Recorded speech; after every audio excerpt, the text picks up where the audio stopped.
अरे ओरिए मधु चूवे और बाजे बरहो बजना अवतारी हो। भक्त कहता है कि रात मैंने सपना में देखा कि मेरे घर माँ आई है, और जब माँ आई है तो चारों तरफ जय जयकार ही जय जयकार हो रहे हैं, प्रकाश ही प्रकाश हो रहा है। और भक्त कहता है अरे ओरिए मधु चूबे बाजे बरहो बाजना अवतारी हो। ओरिए मधु चूबे बाजे बरहो बाजना अवतारी हो। आजो माई मोरी आंगना अवतारी हो। बीना वाली मैया आंगना अवतारी हो। ओरिए मधु चूबे बाजे बरहो बाजना अवतारी हो। ओरिए मधु चूबे बाजे बरहो बाजना अवतारी हो।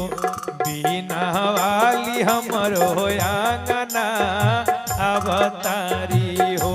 बीना वाली मैया आंगना अवतारी हो।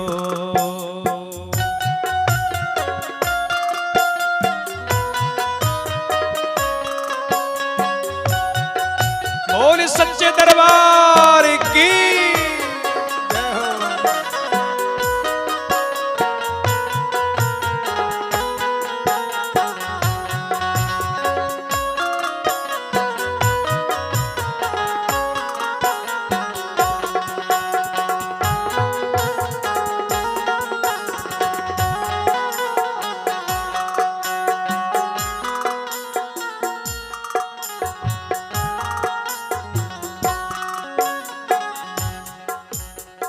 ऊंची रे लकागा बोले कोई लारिया।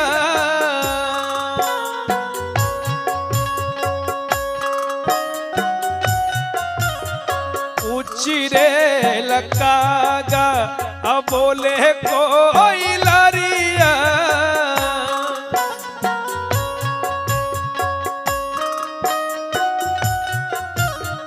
झूरू झूरू डोलेला नीमिया पतैया।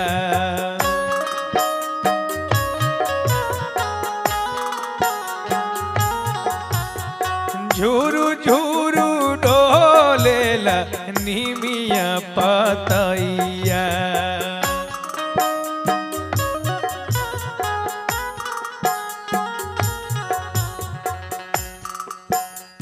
सोलहो सिंगारवा खन केला कंगना अवतारी हो।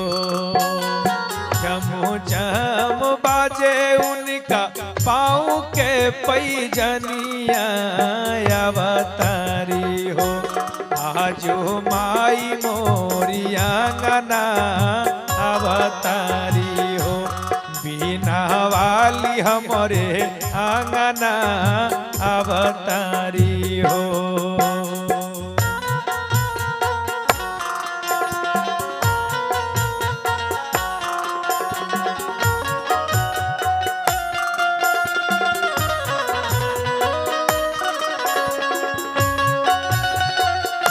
एक बार बुलंद आवाज में जयकारा हो। बोले बीना वाली मैया की।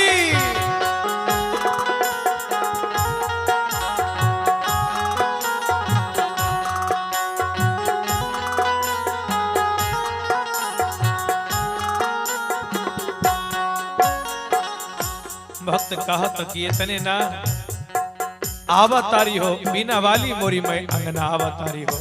भक्त कहत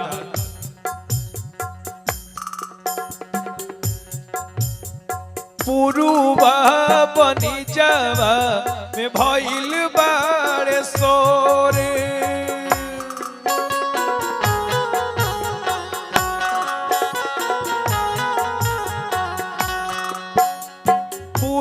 बनी जवा में भइल बारे सोरे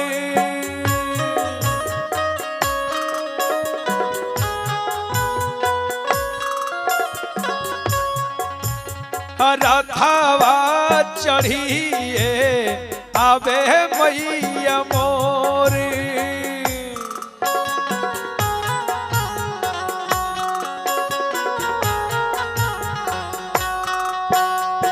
बालक नयन जल पाऊं वंदना अवतारी हो बालक नयन जल पाव धोए वंदना अवतारी हो बीना वाली हमरो आंगना अवतारी हो बीना वाली मैया आंगना अवतारी हो ओरिए मधु चूबे बाजे बरहो बाजना अवतारी हो ओरिए मधु चूबे बाजे बरहो बाजना अवतारी हो बीना वाली हमरो आंगना अवतारी हो बीना वाली हमरो आंगना अवतारी हो आजो मैया हमरो आंगना अवतारी हो देवी माई हमरो आंगना अवतारी हो। बोल सच्चे दरबार की।